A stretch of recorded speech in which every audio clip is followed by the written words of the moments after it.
أعوذ بالله من الشيطان الرجيم بسم الله الرحمن الرحيم الحمد لله رب العالمين والصلاة والسلام على أشرف الأنبياء والمرسلين وعلى آله وصحبه أجمعين سبحانك لا علم لنا إلا ما علمتنا إنك أنت العليم الحكيم رب اشرح لي صدري ويسر لي أمري واحلل عقدة من لساني يفقهوا قولي اللهم إنا نعوذ بك من علم لا ينفع ومن قلب لا يخشع ومن نفس لا تشبع ومن دعوة لا يستجاب لها. Assalamualaikum warahmatullahi taala wabarakatuh. Alhamdulillah, setelah beberapa bulan kuliah berkaitan muamalat terkendala di masjid-masjid yang saya ajar sebelum ini, akhirnya pengurusi masjid utamanya Masjid Jami' Al-Huda Tambak Balai Panjang, Fadil Ustaz Hafiz menghubungi saya untuk kita meneruskan kuliah kita secara atas talian. Dan kita terpaksa menerima bahawa kelas-kelas perkuliahan kita di masjid ini tidak lagi mampu untuk kita laksanakan di dalam kelas secara fizikal, tapi sebaliknya kita redha dengan norma baru, iaitu kita berhubung secara atas talian. InsyaAllah video ini akan diupload di YouTube dan akan di-share di Facebook, dan saya insyaAllah akan berada pada senggang masa antara Maghrib dan Isyak pada malam ini, dan rakaman ini di-record juga pada hari yang sama. Jadi insyaAllah kalau ada pertanyaan, dan sahabat-sahabat Facebook saya pun di alam maya pun ramai yang hebat-hebat, boleh membantu jika ada persoalan ataupun isu-isu yang nak dibangkitkan, kita boleh komen dalam ruangan yang disediakan di Facebook lah. InsyaAllah saya akan share antara senggang Maghrib dan Isyak. Baik, dan sebenarnya kuliah pada hari ini kita dah maklumkan kepada jemaah Masjid Jami' Al-Huda tempat saya mengajar, dan juga Surau Ikhwah Islamiyah Taman Bukit Katil Permai juga, dan saya juga telah menghubungi pengurusi Masjid Al-Hidayah Batu Gendang untuk mewawarkan sesi pengkuliahan berkaitan dengan fiqhul muamalat. Jadi untuk kuliah pada hari ini kita akan membicarakan tentang khiyar dalam jual beli. Sebelum ini, untuk makluman terutamanya jemaah Masjid Al-Hidayah Batu Berendam, kita pun sebenarnya kita sudah membahaskan secara detail sebelum ni setiap kali kita mampu untuk bertalaki secara fizikal dahulunya, kita telah pun menghabiskan perbahasan berkaitan dengan jual beli, rukun-rukun, syarat-syarat dan sebagainya. Jadi para jemaah bolehlah melihat semula rakaman live yang telah dilakukan oleh Ustaz Aiman, Imam 2 Masjid Jami' Al-Huda, untuk mengetahui perbahasan-perbahasan yang mungkin tuan-tuan tak sempat lagi untuk mendengarnya. Tapi pada hari ini kita akan meneruskan perbahasan yang dah tertangguh berbulan-bulan lamanya. InsyaAllah kita akan meneruskan perbahasan kita berkaitan dengan khiyar. Berkaitan dengan khiyar.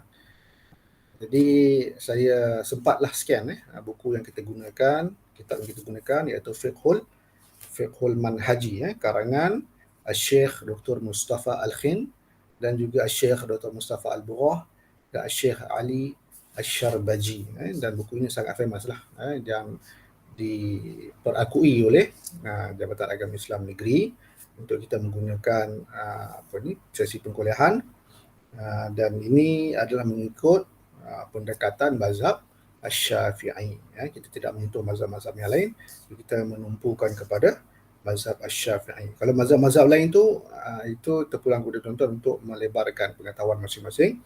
Mungkin ada di kalangan kita yang dah sambung belajar peringkat syariah, peringkat fiqh, usul fiqh dan sebagainya, maka kita alu-alukan berkaitan dengan mazhab-mazhab yang lain. Namun untuk tetapan orang awam, kita menumpukan hanya kepada mazhab Syafi'i sebagai langkah untuk kita menyelaraskan penghukuman dalam negeri dan dalam negara kita.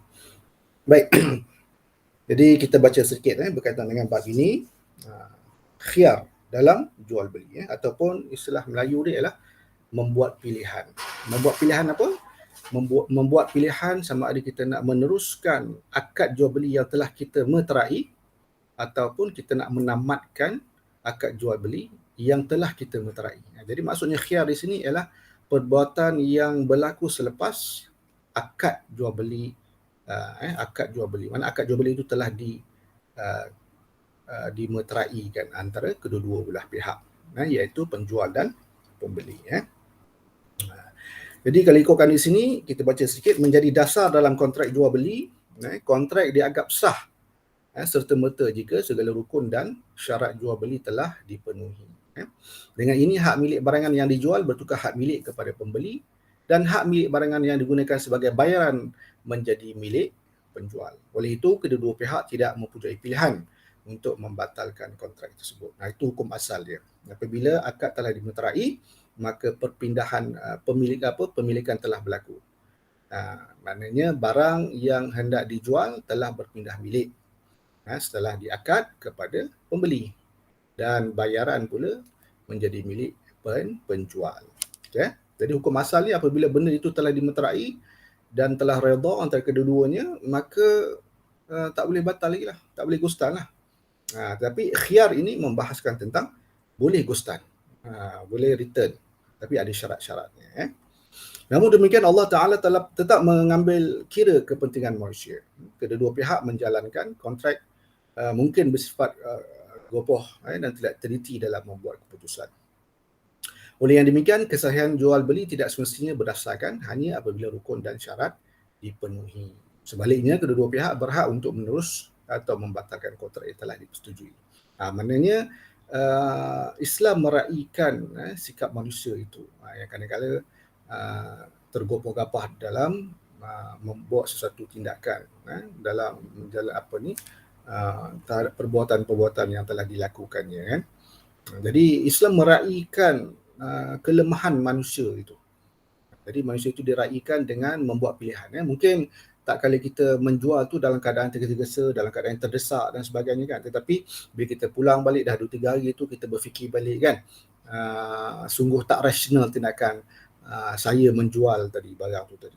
Kadang-kadang kita dihambat hutang dan sebagainya kan. Kita nak selesaikan dengan secepat mungkin kan. Kita tak nampak jalan lain dah. Kecuali nak jual tanah. Kan, jual tanah. Tiba-tiba bila dah jual tanah tu, dia terfikir ada alternatif lain, ada kaedah-kaedah yang lain yang boleh menyelesaikan hutang tersebut. Jadi atas dasar ini syarak membenarkan kita untuk reverse apa yang kita dah meterai sebelum ini. Secara umumnya khiyar ini terbahagi kepada 3. Khiyar majlis, khiyar syarat dan khiyar aib. Kita bagi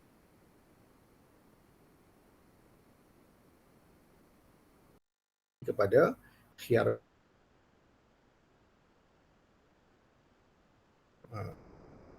kedua kontrak tersebut telah dipersetujui dan disahkan. Maknanya ada hak yang diberikan kepada penjual dan ada hak untuk diberikan pilihan kepada pembeli. Dengan syarat ia dilakukan di majlis yang sama. Ini masukkan khiyar majlis itu tadi. Khiyar majlis bermaksud kita boleh memulangkan semula, kita boleh reverse, kita boleh return, kita boleh tak jadi balik setelah kita akad tu tadi. Tapi dengan syarat dia mesti berada pada majlis yang sama. Apa yang dimasukkan pada majlis yang sama tu? Tu ada perbahasan dekat bawah tu. Dan secara fizikalnya mereka masih belum berpisah. Ini maksud dia. Secara fizikal dia tidak masih lagi berada dalam premis yang sama. Walaupun dia dah bayar, walaupun dia tak ada tangani dokumen, kontrak dan sebagainya, tapi dia tidak keluar daripada premis tersebut. Jika mereka telah berpisah dalam majlis jual beli tersebut, khiyar ini tidak dibenarkan. dan kontrak tersebut perlu dilaksanakan. Jadi kalau dia dah balik rumah, kalau dia dah balik rumah, maknanya dia ada, ataupun dia dah dalam perjalanan kan, apa ni, dia nak patah balik kan, tak jadi dan sebagainya, tak boleh. Nah, dalam keadaan yang normal, maksudnya tak ada apa-apa faktor-faktor yang mendesak. Ini hanya kita menumpukan kepada majlis dahulu.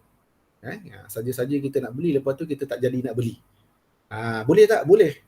Cuba jangan syarat dengan syarat jangan keluar daripada premis tu. Kalau kita dah terbeli baju, jangan keluar daripada premis kedai baju tersebut. Tapi setelah keluar premis daripada kedai baju tersebut, boleh tak kita pulang? Boleh, tetapi bukan dalam bab yang kita bincang sekarang, iaitu khiyar majlis. Itu mungkin dalam khiyar syarat ataupun khiyar aib. Jadi kita fokus kepada khiyar majlis dahulu. Baik, jika mereka telah berpisah daripada majlis jual beli tersebut, khiyar ini tidak dibenarkan. Apa yang dimaksudkan dengan berpisah? Boleh dirujuk kepada amalan yang diguna pakai oleh masyarakat setempat, atau kita panggil sebagai uruf. Bagi kontrak yang dimeterai di dalam sebuah rumah yang besar, sekiranya salah satu pintu keluar dari bilik ke halaman rumah atau sebaliknya, mereka dianggap telah berpisah. Ini takrifan dia. Takrifan. Kalau rumah tu besar, kan, kalau dalam konteks sekarang ni, mall, pasaraya besar, di dalamnya ada premis-premis yang menjual barangan jenama masing-masing, maka kita keluar daripada premis yang kecil itu. Bukan yang bermaksud keluar daripada mall tu, keluar daripada premis yang berada dalam mall tu. Jika mereka berada dalam rumah yang kecil,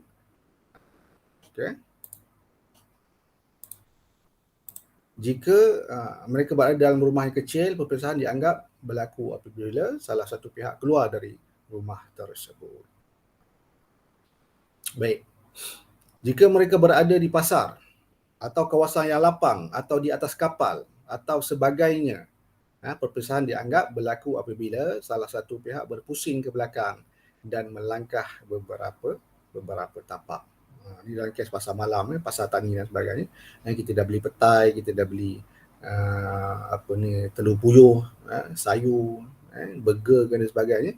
Kita berpatah, kita berpaling daripada kedai burger tu pergi ke kedai lain, itu dah dikira bukan lagi berada pada majlis yang sama.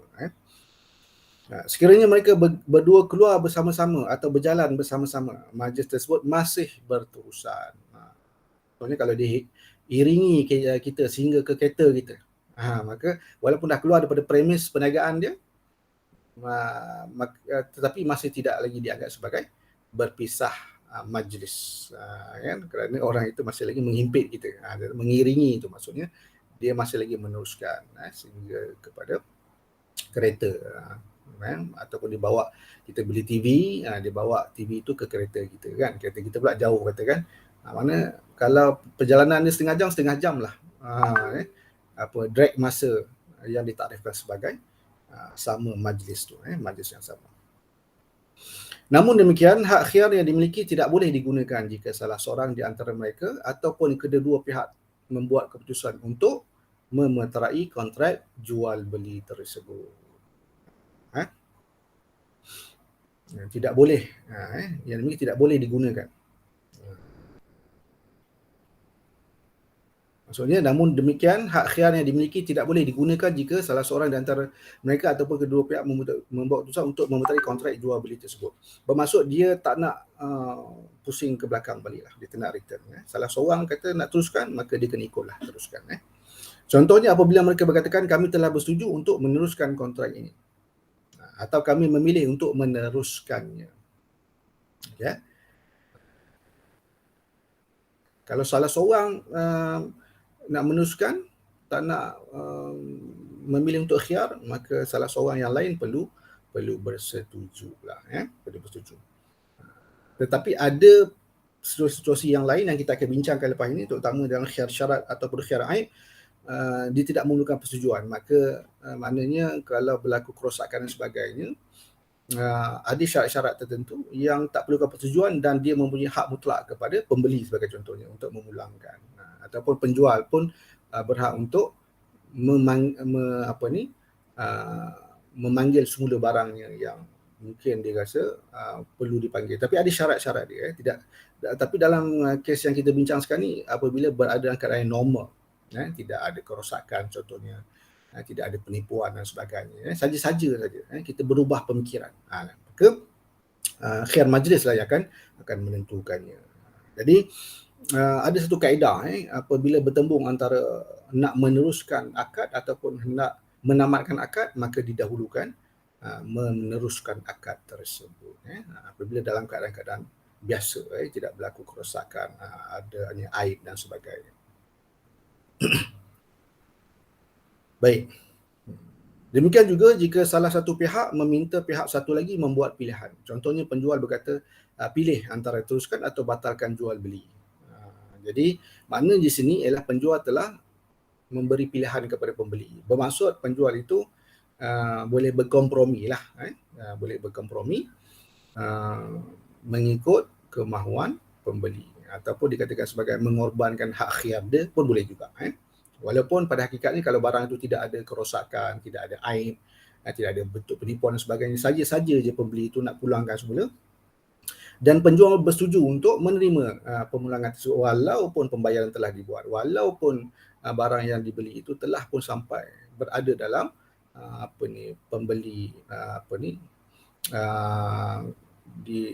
pemilikan pembeli, possession lah istilahnya, possession.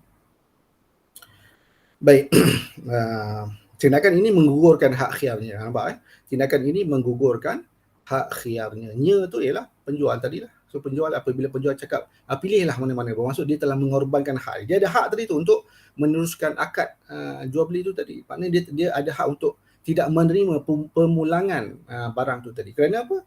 Kerana telah terpisah majlis. Sekarang kita bincang tentang khiyar majlis. Khiyar majlis. Jadi dia saja-saja je nak pulang dah tak boleh dah. Tetapi kalau penjual kata tak apalah, bolehlah, tak kisah, aku terima je. Jadi maknanya dia telah menggugurkan hak khiyarnya. Baik. Jika pihak kedua juga membuat pilihan, ini bermakna haknya untuk khiyar majlis juga telah digugurkan. Kerana kedua-dua pihak menggugurkan sendiri hak yang telah diberikan oleh syarak mereka, oleh syarak kepada mereka. Mungkin ada hal-hal tertentu yang membenarkan pembeli untuk memulangkan barangannya dan sebagainya. Maka kali ini dia redha, dia nak ambil je lah. Kalau ada kecacatan sikit-sikit tu dia pejam sebelah mata lah istilah dia. Kalau dia pejam sebelah mata je, dia redha je, maka dia sebenarnya dia telah menggugurkan hak khiyar dia. Asalnya dia ada hak tersebut, tetapi dia telah menggugurkannya.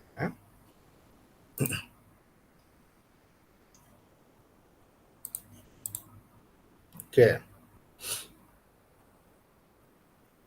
Jika tuan-tuan ada persoalan boleh tulis di ruangan komen, insya-Allah. Kalau saya mampu saya jawablah. Kalau tak saya minta bantuan rakan-rakan yang lain yang hebat-hebat juga untuk memberi pandangan dan penyelesaian kalau ada isu-isu yang berbangkit. Baik. Dalilnya sabda Rasulullah sallallahu alaihi wasallam, dua pihak yang berjual beli boleh membuat pilihan selagi mereka tidak berpisah. Dan sebelum itu mereka bertemu atau salah seorang di antara mereka memberi pilihan kepada seorang yang lain. Seorang lagi lah. Hadis ini diriwayatkan oleh Bukhari dalam bab bila tidak ditetapkan masa ketika khiyar, nombor hadis 2003. Dan juga hadis ini didapati dalam Muslim, riwayat Muslim dalam bab nak hak khiyar majlis untuk dua pihak yang berjual beli. Nombor hadis ni 1531. So dalil di atas menunjukkan apa? Maksud perpisahan. Okay. Maksudnya apa? Perpisahan fizikal. Sebagaimana yang telah dijelaskan sebelum ini. Jadi Ibnu Umar radhiyallahu anhu telah mentafsirkan hadis ini melalui perbuatannya. Kerana beliau adalah periwayat hadis ini. Baik. Saya nak kemukakan satu lagi muka surat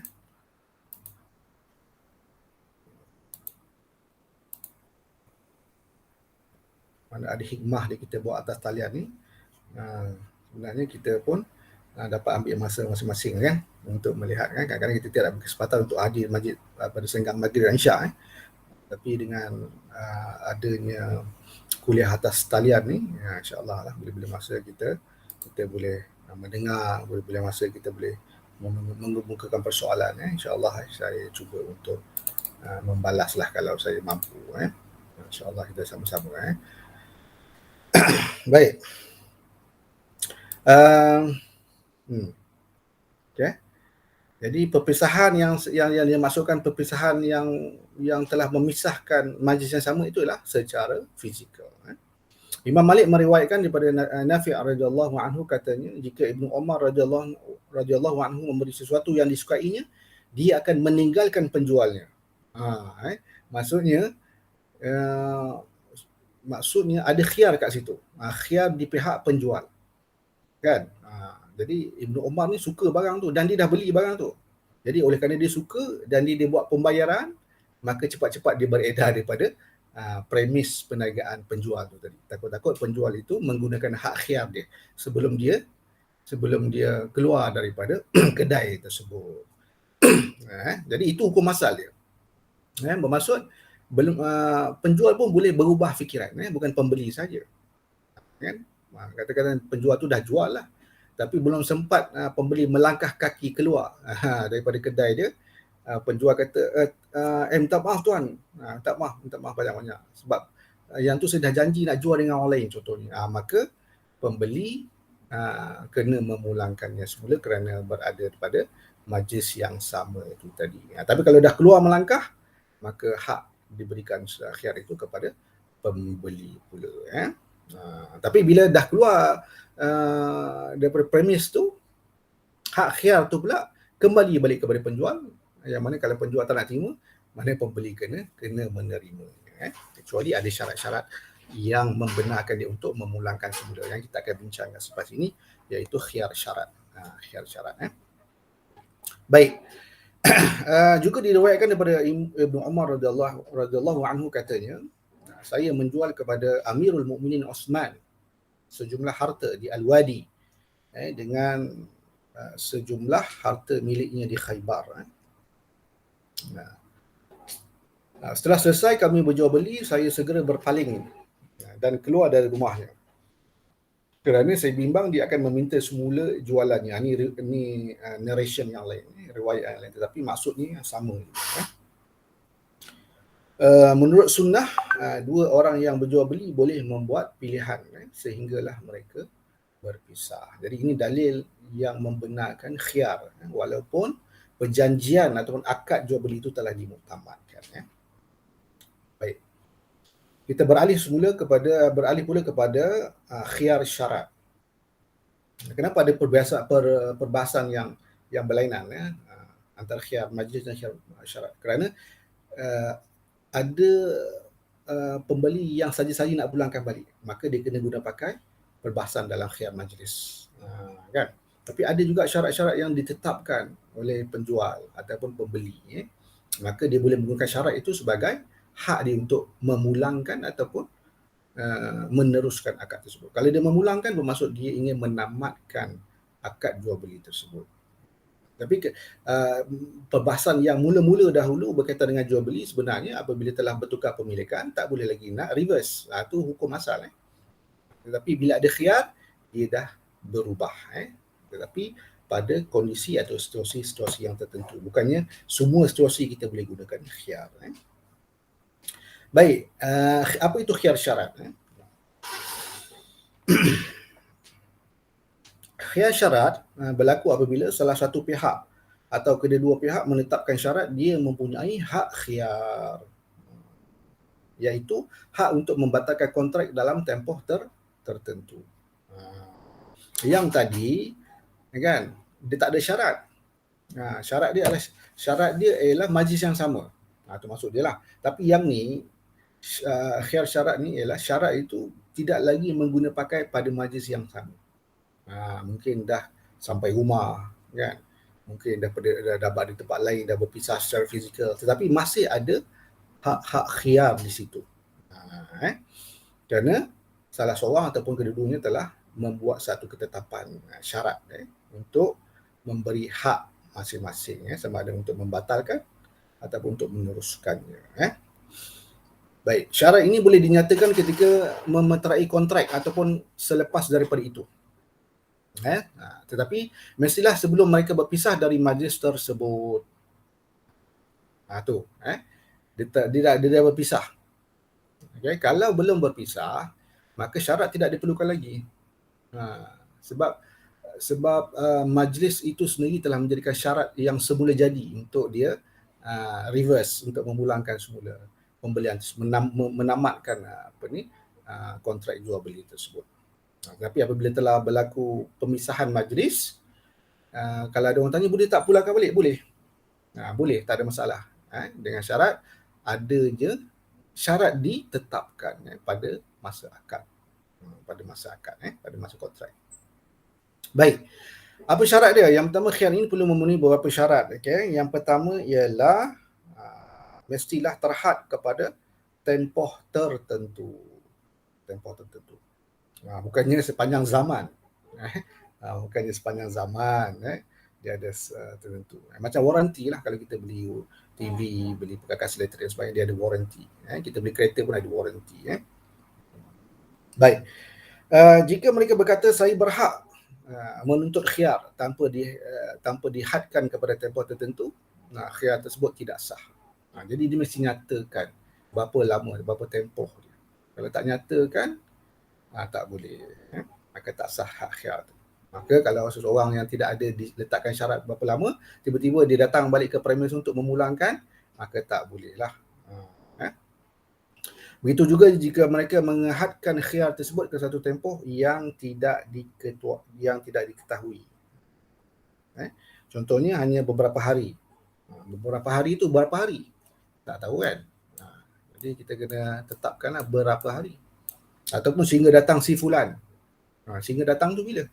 Kalau si fulan tak datang? Jadi kita buat syarat yang tidak munasabah lah. Ataupun syarat yang tergantung, hanging.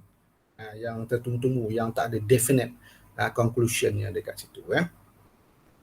Pendapat yang sahih menyatakan dalam keadaan ini jual beli tersebut terbatal. Kalau dia siang-siang letak syarat macam tu, terbatal. Jadi dia kena pulangkan balik barang tersebut, ataupun akad tersebut tidak boleh dimeterai langsung. Kerana apa? Kerana wujud unsur risiko dan ketidakjelasan. Lebih baik dia tak payah letak syarat yang tergantung tersebut. Syarat yang tak sempurna, maksud syarat tu yang tidak sempurna itu. Lebih baik dia berdiam diri tanpa meletakkan syarat yang sebegitu, kerana nanti kalau letak syarat yang sebegitu, akad tersebut terbatal. Baik, syarat yang kedua. Tempoh yang ditetapkan tidak boleh melebihi 3 hari. Jika barangan tersebut tidak mudah rosak dalam tempoh tersebut. Jadi dalam mazhab Syafi'i, kalau kita letak syarat, kebiasaannya tempoh 3 hari. Biasanya masa untuk berfikir tidak perlu melebihi tempoh tersebut. Oleh itu, jual beli tersebut dianggap terbatal jika melebihi tempoh tersebut walaupun sesaat. Begitu juga jual beli akan terbatal jika barangan tersebut akan rosak dalam tempoh yang ditetapkan. Walaupun tempoh tersebut tidak sampai 3 hari. Jadi maksudnya mana yang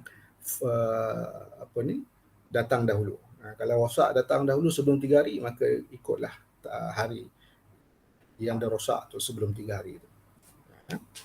Kalau rosak selepas 3 hari, dia akan ikut 3 hari itu. Bermaksud dia dah tak kira lagi lah.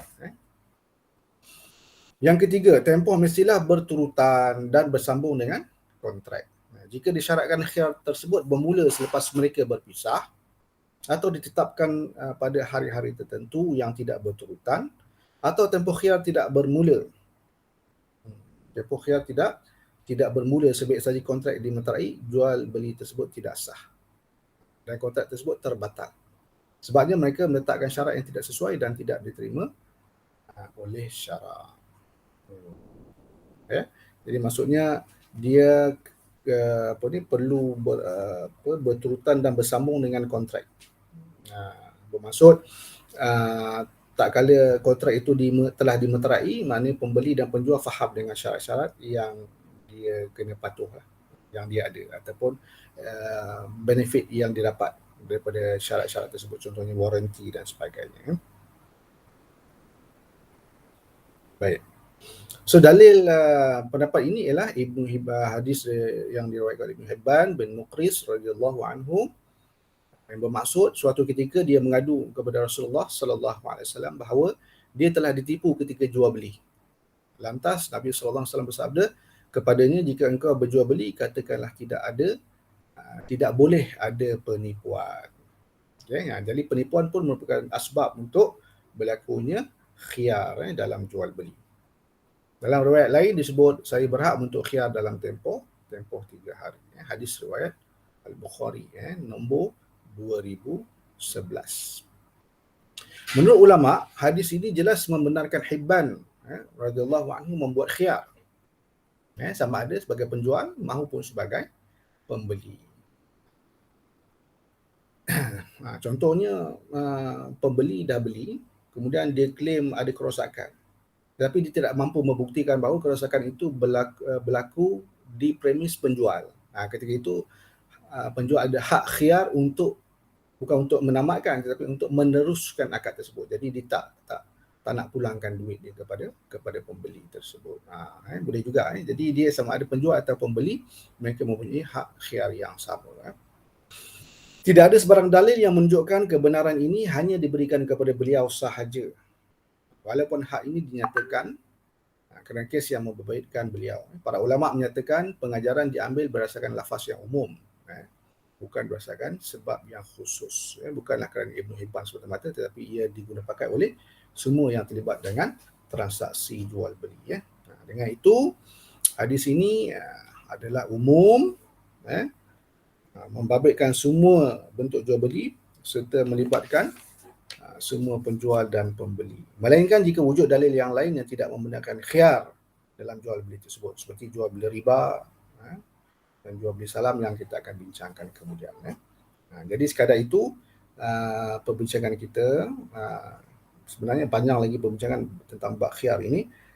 Kita banyak situasi-situasi yang kita akan bincangkan, contohnya mensyaratkan khiyar untuk orang lain, bilakah hak khiyar boleh dibatalkan, adakah memadai tempoh khiyar 3 hari dan sebagainya, adakah ada waktu-waktu lain, adakah boleh dipanjangkan dan sebagainya. Kita akan bincangkan pada pertemuan yang akan datang, insya-Allah. Aku liqauli hadza wa astaghfirullah li wa lakum wa lisa'iril muslimin wal muslimat wal mu'minin wal mu'minat fastaghfiruh innahu huwal ghafurur rahim. Assalamualaikum warahmatullahi taala wabarakatuh.